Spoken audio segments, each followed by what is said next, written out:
ഇപ്പോൾ കേരളത്തിലുള്ള ഏതൊരു ഗ്യാസ് ഏജൻസിയുടെ മുന്നിലൂടെയും നിങ്ങൾ കടന്നു പോവുകയാണെങ്കിൽ കാണുന്ന ഒരു കാഴ്ചയുണ്ട്. കിലോമീറ്ററോളം ദൂരത്തിൽ സിലിണ്ടറുമായി പൊരുവെയിലത്ത് ക്യൂ നിൽക്കുന്ന മനുഷ്യർ. ആവശ്യമുണ്ടെങ്കിലും ഇല്ലെങ്കിലും ഒരു സിലിണ്ടർ എങ്ങനെയെങ്കിലും സംഘടിപ്പിച്ചെടുക്കാനുള്ള നെട്ടോട്ടത്തിലാണ് ജനങ്ങൾ. മൊത്തത്തിൽ ജനങ്ങൾക്കിടയിൽ ഒരു പരിഭ്രാന്തി പടർന്നിരിക്കുകയാണ്.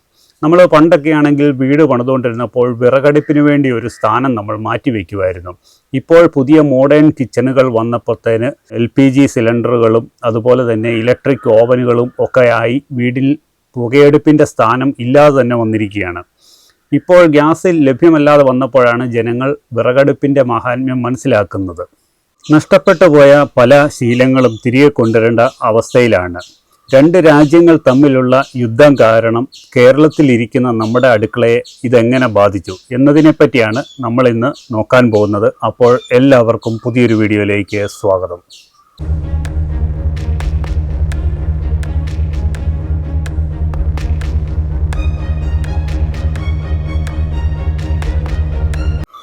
പണ്ട് നമ്മൾ വീടുകൾ പണിതുകൊണ്ടിരുന്നപ്പോൾ വിറകടുപ്പിന് വേണ്ടി ഒരു സ്ഥാനം നമ്മൾ മാറ്റിവെക്കുമായിരുന്നു, അല്ലെങ്കിൽ ഒഴിച്ചു വയ്ക്കുമായിരുന്നു വീട് പണിയുമ്പോഴത്തേന്. ഇപ്പോൾ പുതിയ മോഡേൺ കിച്ചണുകളും ഗ്യാസ് സ്റ്റൗവും അതുപോലെ തന്നെ ഓവനുകളും ഒക്കെ വന്നപ്പോൾ പുകയെടുപ്പിൻ്റെ കാര്യം എല്ലാവരും മറന്നുപോയി, അല്ലെങ്കിൽ അങ്ങനെ ഒരു സംവിധാനം വീടുകളിൽ ഇപ്പോൾ ഇല്ലാതെ വന്നിരിക്കുകയാണ്. ഇപ്പോൾ ഈ ഒരു പ്രതിസന്ധി വന്നപ്പോഴാണ് ജനങ്ങൾ പഴയ വിറകടുപ്പിൻ്റെ മഹാത്മ്യം മനസ്സിലാക്കുന്നത്.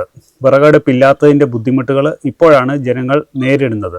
നിങ്ങളുടെ അടുത്തുള്ള നാട്ടും പ്രദേശങ്ങളിലുള്ള ഹോട്ടലുകളിലൊക്കെ ഇപ്പോൾ പലതും പ്രവർത്തിക്കുന്നില്ല. ഹോട്ടലുകളെല്ലാം പൂട്ടിക്കിടക്കുന്ന അവസ്ഥയിലോട്ടാണ് വന്നിരിക്കുന്നത്. ഗ്യാസ് കിട്ടാത്തതിൻ്റെ കാരണം കൊണ്ടാണ് അവ മിക്കതും പൂട്ടുന്നതിൻ്റെ കാരണം.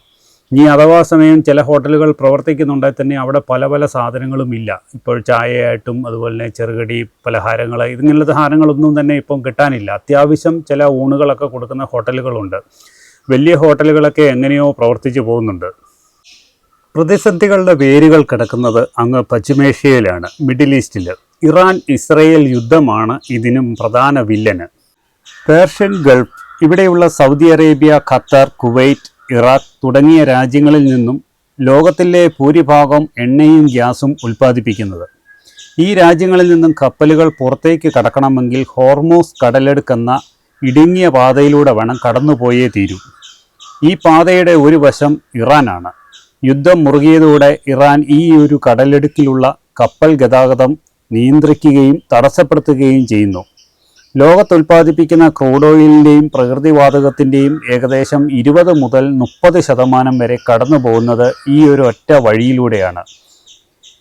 ഇതടഞ്ഞാൽ ലോകമെമ്പാടും ഇന്ധനക്ഷാമം ഉണ്ടാവും.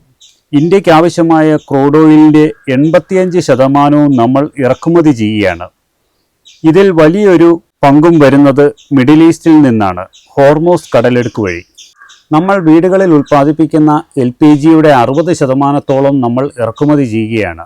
ഹോർമൂസ് കടലെടുക്കിലെ തടസ്സം കാരണം ഇന്ത്യയിലേക്കുള്ള കപ്പലുകൾ വൈകുന്നു, അല്ലെങ്കിൽ വഴി തിരിച്ചു വിടുന്നു. ഇത് നമ്മുടെ നാട്ടിലെ ഗ്യാസ് പ്ലാന്റുകളിൽ ഗ്യാസ് എത്താതിരിക്കാൻ കാരണം ആകുന്നു. ലഭ്യത കുറയുമ്പോൾ സ്വാഭാവികമായും ഇന്ധനക്ഷാമം ഉണ്ടാകും. ഈ ഒരു പ്രതിസന്ധി ഗ്യാസിൽ മാത്രം ഒതുങ്ങി നിൽക്കില്ല. അന്താരാഷ്ട്ര വിപണിയിൽ ക്രൂഡ് ഓയിലിൻ്റെ വില ക്രമാതീതമായി ഉയർന്നുകൊണ്ടിരിക്കുകയാണ്.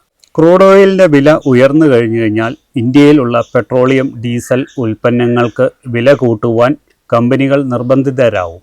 ഡീസൽ വില വർദ്ധിച്ചു കഴിഞ്ഞാൽ ചരക്ക് കൂലി കൂടും.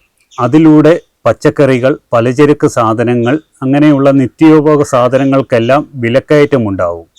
അതായത് ചുരുക്കം പറഞ്ഞു കഴിഞ്ഞാൽ ലോകത്ത് എവിടെയോ ഉള്ള രണ്ട് രാജ്യങ്ങൾ തമ്മിലുള്ള യുദ്ധം കാരണം ഇങ്ങ് കേരളത്തിലുള്ള നമ്മൾ വളരെ ദുരിതത്തിലാകും എന്ന് സാരം. ഇവിടെ നിങ്ങൾ ചോദിക്കുന്ന ഒരു ചോദ്യമുണ്ട്, ഇന്ത്യയിൽ പ്രകൃതിവാതകം ഉൽപ്പാദിപ്പിക്കുന്നില്ലേ എന്ന്. ഇന്ത്യയിൽ പ്രകൃതിവാതകം ഉൽപ്പാദിപ്പിക്കുന്നുണ്ട്. കൃഷ്ണ, ദേവഗിരി ബേസിൽ, അസം, ഗുജറാത്ത് തുടങ്ങിയവയിലൊക്കെ പ്രകൃതിവാതകങ്ങൾ ഉൽപ്പാദിപ്പിക്കുന്നുണ്ട്. അതുപോലെ തന്നെ നമ്മൾ കൽക്കരിയിൽ നിന്നും ഒക്കെ പ്രകൃതിവാതകങ്ങൾ വേർതിരിക്കുന്നുണ്ട്. പക്ഷേ അത് ഇന്ത്യയുടെ പകുതി ഉപയോഗങ്ങൾക്ക് പോലും ഉപയോഗിക്കാൻ പറ്റുന്നില്ല, അല്ലെങ്കിൽ തികയുന്നില്ല.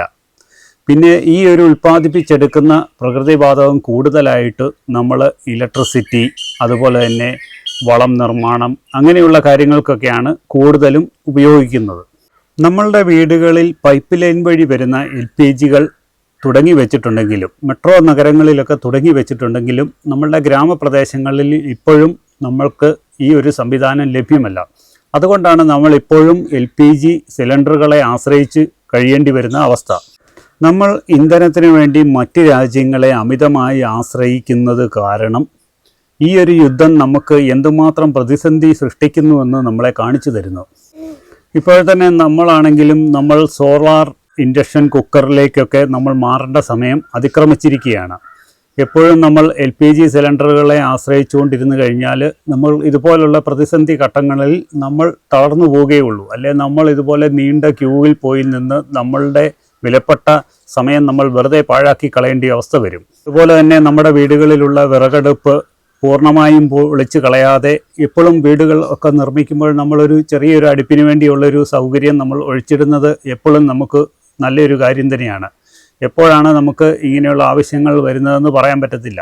ഇപ്പോൾ രണ്ട് രാജ്യങ്ങൾ തമ്മിലുള്ള ഒരു യുദ്ധം കാരണം തന്നെ നമുക്ക് ഗ്യാസ് ലഭ്യമല്ലാതെ വന്നപ്പോഴാണ് നമ്മൾ എത്രത്തോളം ഈ ഒരു യുദ്ധം നമ്മളെ ബാധിച്ചുവെന്ന് നമ്മൾ മനസ്സിലാക്കുന്നത്. അതുപോലെ തന്നെ സർക്കാർ ഇതിന് ബദൽ മാർഗങ്ങൾ കണ്ടെത്തുകയും ഈ ഒരു പ്രതിസന്ധി പരിഹരിക്കാനും ജനങ്ങളെ സഹായിക്കാനും ഗവൺമെൻറ് മുന്നിട്ടിറങ്ങേണ്ട ഒരു സമയം ആയിട്ടുണ്ട്. അല്ലെങ്കിൽ പലരും ഇതുപോലെ ഒരു വെയിലത്ത് ക്യൂവിൽ നിന്ന് മരണപ്പെടുന്ന അവസ്ഥയൊക്കെ ഇപ്പോൾ തന്നെ നമ്മുടെ ഇന്ത്യയിൽ ഉണ്ടായിട്ടുണ്ട്. നമ്മൾ വാർത്തകളിലൊക്കെ കണ്ടിട്ടുണ്ട്. ആൾക്കാർ ഗ്യാസ് സിലിണ്ടറിന് വേണ്ടി മണിക്കൂറോളം ക്യൂ നിന്ന് മരണപ്പെടുന്ന അവസ്ഥയൊക്കെ ഉണ്ടായിട്ടുണ്ട്. ഈ ഒരു വിഷയത്തിൽ നിങ്ങളുടെ അഭിപ്രായം എന്താണ്? നിങ്ങളുടെ നാട്ടിൽ ഗ്യാസ് ലഭ്യമാവുന്നുണ്ടോ? അതുപോലെ തന്നെ പെട്രോൾ ഡീസൽ വിലവർധന നിങ്ങളുടെ ജീവിതത്തെ എങ്ങനെ ബാധിക്കും എന്നതിനെപ്പറ്റി നിങ്ങൾ കമൻറ്റ് ചെയ്യുക.